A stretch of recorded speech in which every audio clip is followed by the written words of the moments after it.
an abortion, the dad has no say. How come this mom?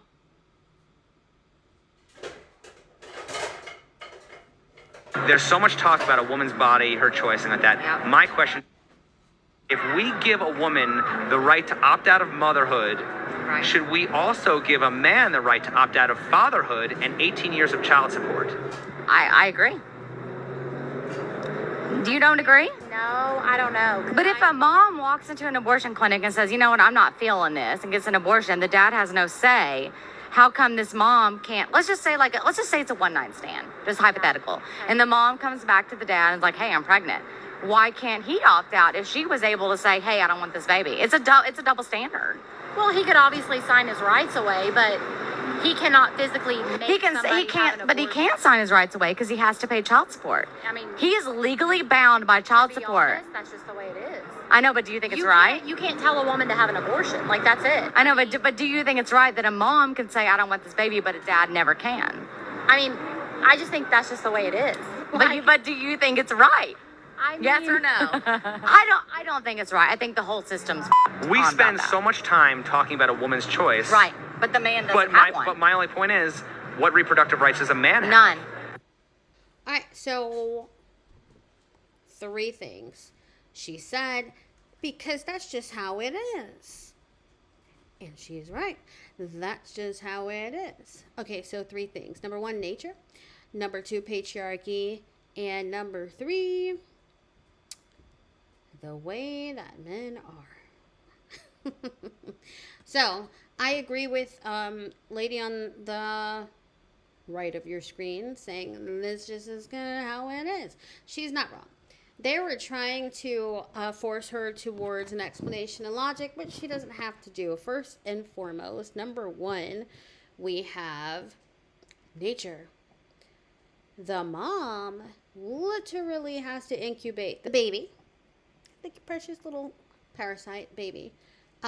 She has to do all the things for 9 months and risk her life. Oh, let's not just mention that part, risk her life. Then on top of that, let's look at the statistics. 96% of single parents are who?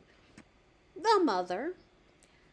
2% of divorces go into what they would call arbitration, or even, a judge would look at custody, because men give away their rights all the time because they don't want to be bothered with their kids anyway. Let's look at the statistic on child support.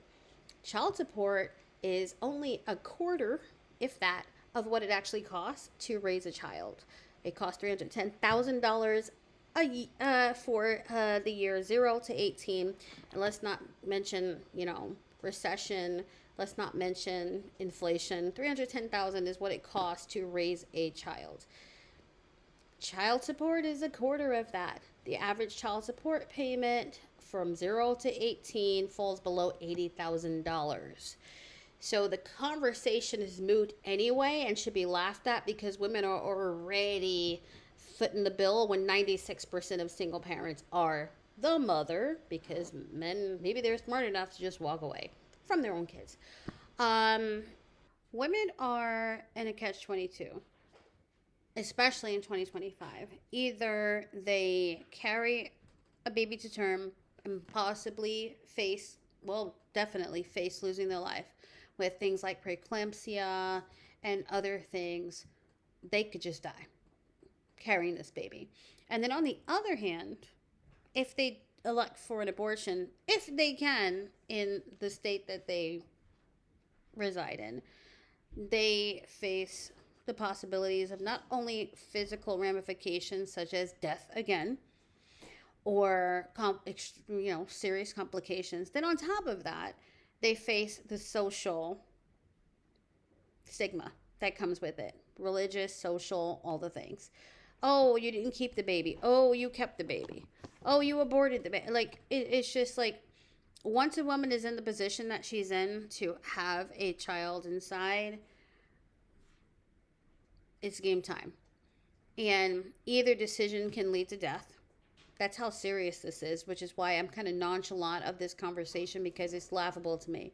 And I realize that they're not taking, into account the seriousness of it at all. In fact, they're basically making light of pregnancy, and I don't find that to be I don't find that to be funny. I think that just kind of points to where we are as a society, and the misogyny in the society, and possibly even the patriarchy taking over to the aspect of what women do, whether it is even, sacrificing her life, is just not seen as important.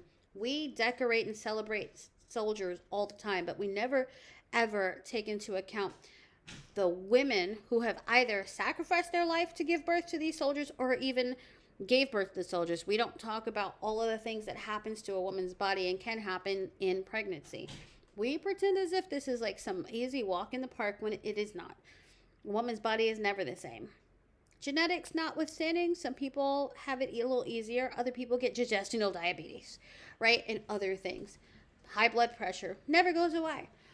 So I take offense to these types of conversations. These conversations, I would say, are rooted in misogyny. I'm very disappointed in the women, like that woman there, that seemed to have been thinking that there was some way to equalize something that nature has already said it's not possible. It is not possible to neutralize it, because the female vessel, right, of any, insect, mammal, whatever, bears the bigger burden to even get said human onto earth. Not to mention the capitalists that take advantage of human capital. And then the slap in the face is that men are complaining of having to take care of the children that they create, whether they do it on purpose or not, right? Because a lot of them, they'll get married, say they want a family, and then, like I said, they'll walk away and they'll take care of their stepkids more than they would their own. So these kinds of conversations women should not engage in. It's a waste of time. And this is why my channel exists, is because if you're a woman and you want to procreate, your best bet is to find someone that either is characteristically sane, has good character and morals, and try to work together, or go with somebody that has money. Yeah, because that's your best bet. So, yeah. Nature, we can't negate it. It is what it is. Some people don't regard it, don't care, but it's just a fact. The thing is that the guy or the woman said men don't have any reproductive rights. That's not true. Their right is a condom. Their right is to not engage in sex. They have a lot of reproductive right, but they are a fertilizer. If they choose to fertilize whatever egg might be flying around in there, then that was their choice. What they want to do is for somebody to be a fail-safe for them and to correct their mistake. That leads us to patriarchy. Oh, Lord. Okay, so according to the patriarchy, men are supposed to take care of their progeny. So technically, once they do not do what they're supposed to do in as far as intimate aspects, and then they're looking for a failsafe, no, you're the leader according to patriarchy. The children take your name. Remember, you're in charge. You're the big man, blah, blah, blah. Don't be looking for a failsafe. Don't be looking for a woman to clean up your mess. You didn't have to have sex with her. You didn't have to have that kind of sex with her, etc., etc. So, no, miss me with that. Does that bring me to number 3, or shall I go on about patriarchy? Because really, I'll go on to my point number 3. At the end of the day, the way that men are, which I said, only 2% of child custody battles are even battled. For the most part, men agree to just sign their rights away in the first place, even when it's a divorce. So what does that mean? It means that this conversation is even brought to us on these disgusting internets because of how men are. We've seen it time and time again. Men only want to care for the children that they have attached to a woman that is satisfying their needs, that they are fond of and in a relationship with. Men will altogether walk away from a child if he doesn't get along with the mother. So many statistics on that. If you don't believe me, look it up. This is what they do.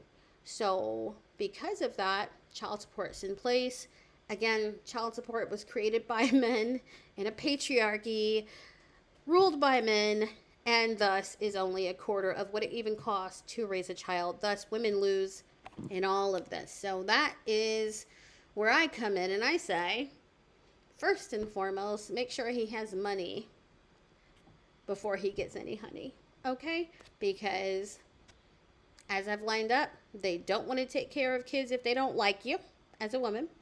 Number two, they're not interested in caring for their own kids. They're expecting for you to do it. And number three, they want you to be the fail-safe because they can't even control their reproductive rights that they do have, which is to say it, don't spray it. Just say no. I don't know how to say it, in a safe way on TikTok or, on the YouTubes, but, come on. It's a stupid conversation.